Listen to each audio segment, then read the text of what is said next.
The majestic sight of a Formula One race car sweeping through corners at speed is the public face of this popular sport.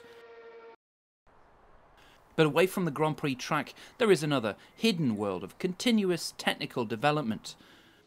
A world that increasingly relies on digital simulation. I think we live in a digital world now, we have to recognise that, and in Formula One we are pushing the limits of simulation and the utilisation of computer power to absolutely understand where the performance can be found in the future.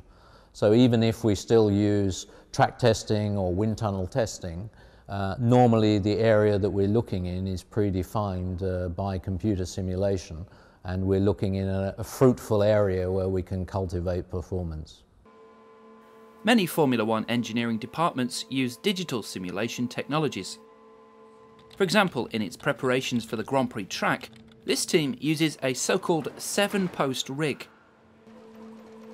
It's a sophisticated system of hydraulic rams that can exactly recreate the suspension movements of recent Grand Prix races.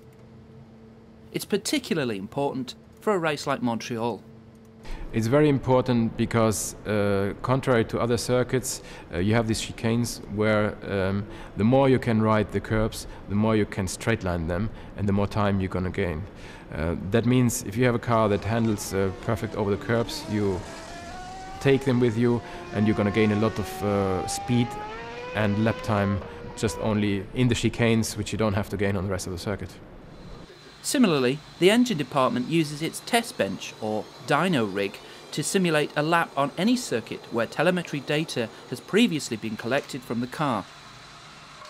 Typically before Canada or any other race, we have in our computer the complete throttle behavior that maybe can reproduce Jarno's driving style, or even a virtual driver that is trying to make his lap time in this, with a dyno. And in this way, we can already start to anticipate some potential problem in terms of engine response or engine mapping that the driver and the team can find directly in Canada. Perhaps even more useful is the almost real-time application of this technology. During a Grand Prix weekend, engine data can be sent back to the factory for simulation tests. For example, if during the weekend a driver experiences a particular problem in a certain corner, we can download all the data, reproduce it at home, work with the right time, with the right tools here, and then hopefully to give some suggestion to help the people on the track. In the aerodynamics department, a combination of wind, tunnel and computer simulation technologies also provides useful guidelines. Obviously we have a very large wind tunnel facility, in addition to a very good computational fluid dynamic resource, which is effectively trying to reproduce the wind tunnel in the computer.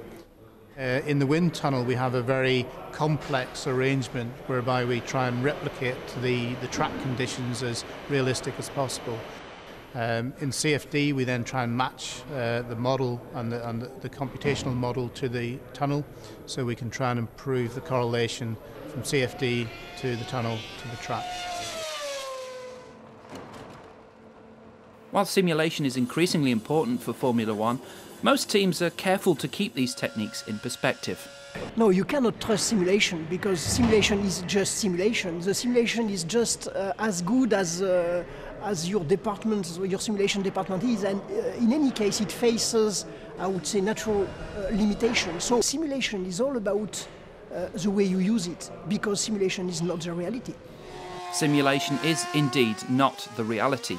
And despite all the complex technology, for millions of fans around the world, that reality will always be defined by the sight and sound of an F1 car driven in anger.